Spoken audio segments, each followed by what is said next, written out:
Hello दोस्तों, मेरा नाम है आयुष कुचिया और आज हम बात करेंगे गियर के थर्ड पार्ट के बारे में, जो है हमारा गियर ट्रेन से रिलेटेड। और इससे ना बहुत ही ज़्यादा इंपॉर्टेंट क्वेश्चंस बनते हैं गेट एग्जाम में, और एक या दो क्वेश्चन आपके आ जाते हैं और ये क्वेश्चन ना बहुत ही ज़्यादा आसान होते हैं और ये आपके फ्री के मार्क्स होते हैं। इस क्विक रिविजन के बाद में आपके गियर और गियर ट्रेन रिलेटेड आपके कोई भी डाउट नहीं रहेगा और एग्जाम में आप इजीली मार्क्स को ले पाएंगे। तो चलिए स्टार्ट करते हैं हम। तो जो भी हमारे गियर ट्रेन्स हैं वो बेसिकली अगर हम देखें तो चार टाइप पे हम डिवाइड कर सकते हैं। पहला सिंपल गियर ट्रेन, ठीक है, ये हमारा सिंपल गियर ट्रेन हो गया। Then compound gear train, then reverted gear train and last one is epicyclic gear train, ठीक है।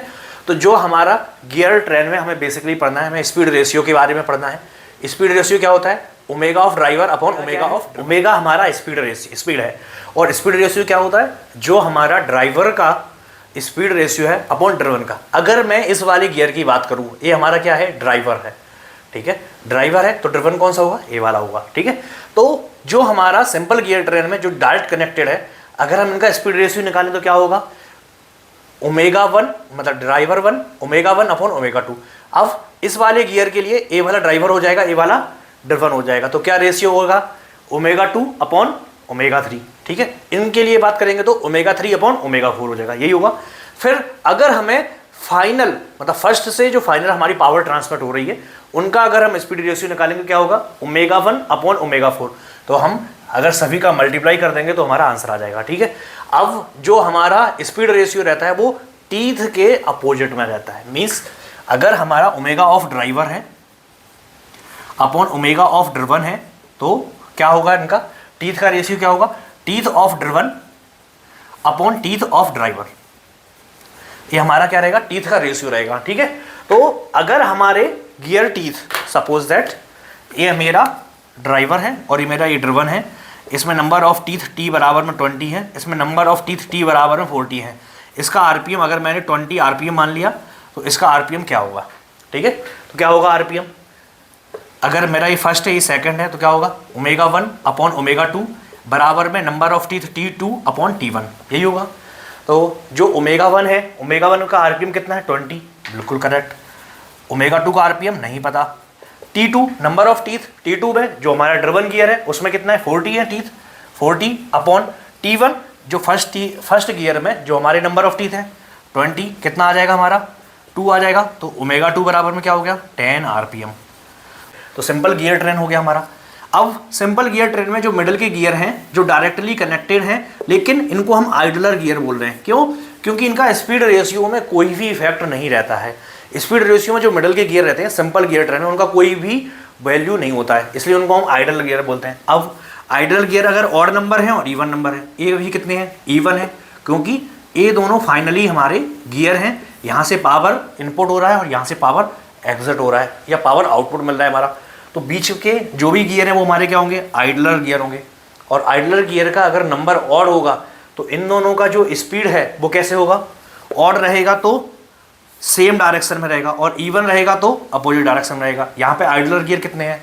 नंबर ऑफ 2 है, तो डायरेक्शन क्या रहेगा? डायरेक्शन हमारा सेम रहेगा, ठीक है।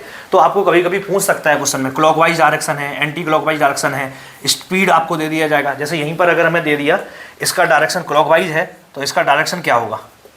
ठीक है, हमने आरपीएम तो निकाल दिया 10 आरपीएम, लेकिन आंसर में 10 आरपीएम के दो ऑप्शन है, 10 RPM clockwise, 10 RPM counter clockwise.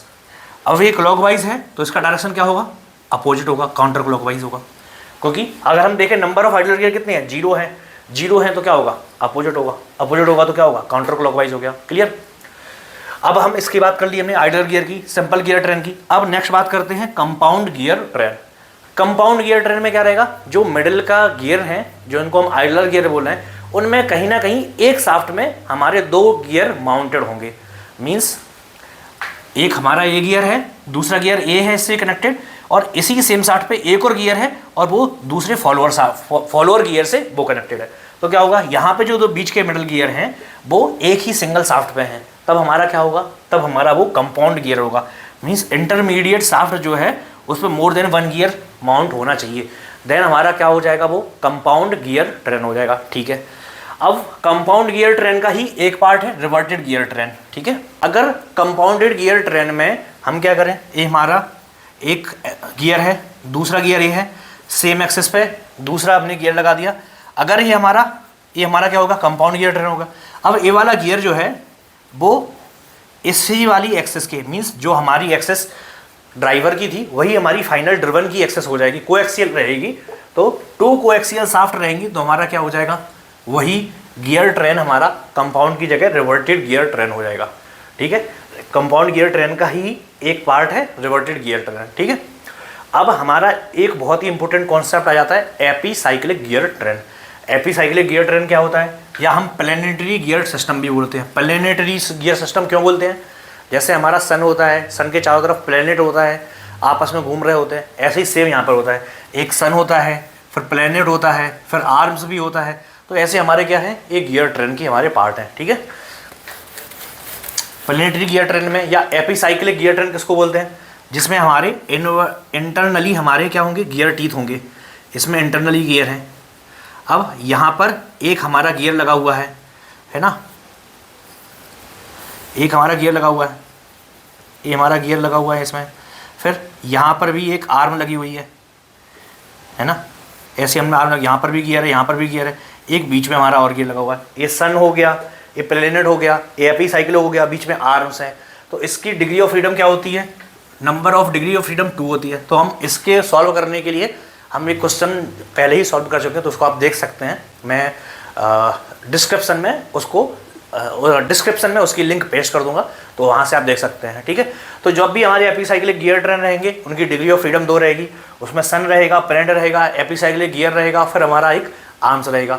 तो इनको हम सॉल्व कर सकते हैं। तो इससे रिलेटेड क्वेश्चन आपके बहुत ज़्यादा पूछे जाते हैं। सारे गियर और गियर ट्रेन के बेसिक कॉन्सेप्ट समझ लिए और क्विक रिवीजन कर लिया है। अब नेक्स्ट पार्ट में हम थ्योरी ऑफ मशीन के नेक्स्ट चैप्टर के बारे में पढ़ेंगे। मिलते हैं नेक्स्ट वीडियो में।